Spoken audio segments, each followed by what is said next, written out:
बिस्मिल्लाहिर्रहमानिर्रहीम। अस्सलाम वालेकुम my YouTube family, welcome to my channel. अगर आप मेरे चैनल पे नए हैं इसे सब्सक्राइब करें।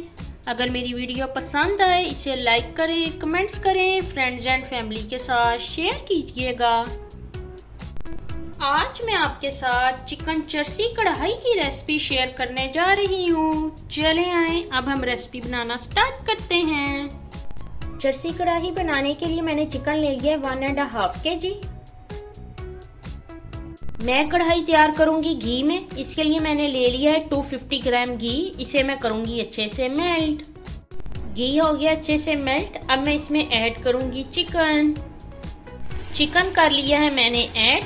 अब मैं इसमें ऐड करूंगी 1.5 टीस्पून सॉल्ट और इसे कर लूंगी अच्छे से मिक्स। नमक को कर लिया है मैंने अच्छे से मिक्स। मैं चिकन को करूंगी अच्छे से फ्राई। मैंने ले लिया है 2 टेबलस्पून लहसुन पेस्ट। इसमें मैं ऐड करूंगी 1/2 कप पानी और इसे मैं कर लूंगी अच्छे से मिक्स।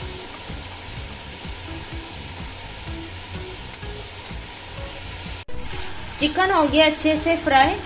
अब मैं इसमें ऐड कर दूंगी ये लहसुन वाला सारा पानी, लहसुन समेत। इसे कर लूंगी मैं अच्छे से मिक्स।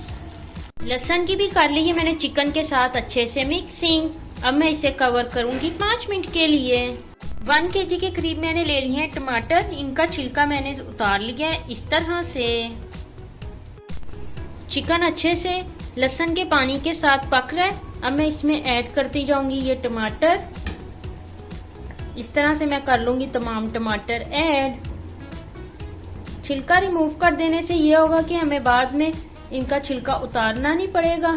इस तरह से तमाम टमाटर मैंने कर लिए हैं ऐड। अब मैं करती हूँ इसे कवर। टमाटर हो रहे हैं अच्छे से सॉफ्ट। मैं इन्हें कर लूंगी मैश। तमाम टमाटरों को कर लिया है मैंने अच्छे से मैश। अब मैं इसका करती हूँ फ्लेम हाई और इसे हाई फ्लेम पे पकाऊंगी। चिकन का पानी हो रहा है अच्छे से ड्राई। अब इस पॉइंट पे मैं इसमें ऐड करने लगी हूँ 2 टेबलस्पून बटर के। बटर की कर ली है चिकन के साथ अच्छे से मिक्सिंग। अब मैं इसमें ऐड करने लगी हूँ ब्लैक पेपर क्रश्ड। साथ ही मैं इसमें ऐड करूँगी ग्रीन चिली। 3 मैंने कर ली हैं कट और 2 मैंने रख ली हैं वैसे। तमाम चीज़ों की कर ली है मैंने अच्छे से मिक्सिंग। अब मैं इसे करूंगी कवर और इसका फ्लेम कर दूंगी लो। चिकन चरसी कढ़ाई रेडी है। अब मैं इसे डिश आउट करूंगी और आपको दिखाऊंगी इसकी फाइनल लुक। आप भी मेरी रेसिपी जरूर ट्राई करें। मुझे कमेंट बॉक्स में बताइएगा आपको मेरी ये रेसिपी कैसी लगी। ओके जी, अल्लाह हाफिज।